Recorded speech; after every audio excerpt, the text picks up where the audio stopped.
Hey, I'm Jordan Palmer here at Common Thread Collective. I'm a partner. I handle influencer marketing and sales. And today we're going to talk about how an early stage brand can develop an authentic relationship with an influencer.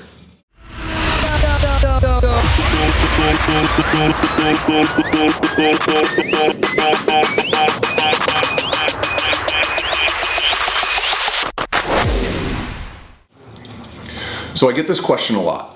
If it's an early stage brand or it's a mid-level brand and they're sitting here going, how do I utilize ambassadors? Where do I spend? How do I sign them? I can't afford them.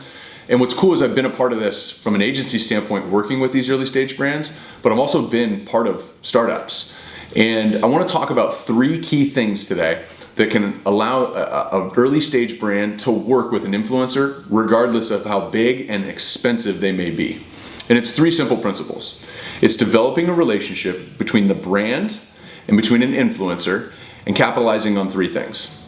Getting the influencer to fall in love with the product, getting the influencer to fall in love with the people, or getting the influencer to fall in love with the story. I've got an example of each of these. At Kalo, early days, we were looking for anybody to wear this ring. Everybody around us, everywhere we looked, was wearing wedding rings, but they were wearing metal wedding rings. So one of the first breakthroughs that Kalo had was our founder, Casey Holliday, went to Texas Christian University. He went to TCU. He was friends with Andy Dalton's, at the time, girlfriend, and now wife and mother of 2 children, JJ.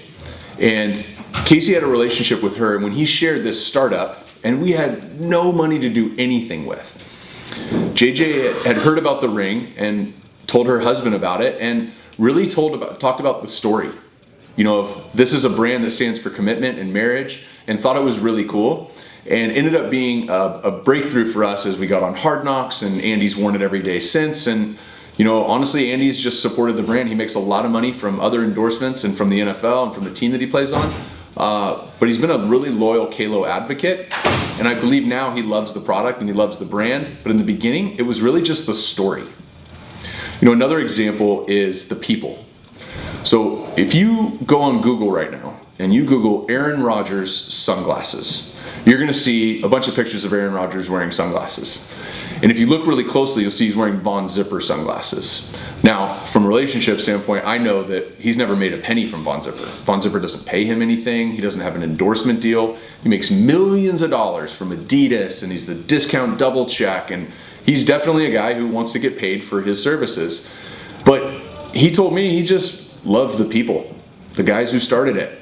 He developed a relationship with them early on, and to this day, he's never made a penny. And sure, he gets free sunglasses, but he also makes $25 million a year from the Packers. So it's not about the free product.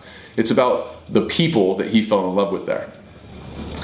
And then when you talk about the product, from a product standpoint, we have a client called Theragun, and they make an unbelievable product. It's a massage therapy tool. It looks like a handheld drill, but it loosens up your muscles, increases blood flow, and it feels amazing. And so what I did for several months, for 6 months, is ran around the NFL and developed relationships with guys on each team who take the best care of their body. Not necessarily the most popular guy or the guy with the biggest Twitter following, but the guy on the team who's respected amongst his peers for being a guy who really understands the body and takes great care of it. And all I did was I made sure that that guy on each team was the only person who got a free Theragun, and everybody else who asked him about it had to pay. And we created a discount for those players, but what ended up happening is over $100,000 in sales amongst NFL teams. But it wasn't because of me, and it wasn't because the brand's awesome. The product looks really cool. I know that the team behind it are fantastic people, but for these players, they didn't care about the brand. They never met anybody else besides me. They just loved the product. So if you're an early stage brand in the consumer goods space, even in the services space, it's not just about giving free products away, and it's not necessarily just about paying these influencers their number. What it is about figuring out a way, especially early on when you're hustling to get that retail sale, or you're hustling to get more customers or build your social media following or innovate your product. In the early days when you're really hustling, really look to develop relationships with influencers in your community and get them to fall in love with either the product or the people or the story. If you can do 1, 2, or 3 of those things, you're going to have a huge head start on really getting to critical mass and being able to scale your business.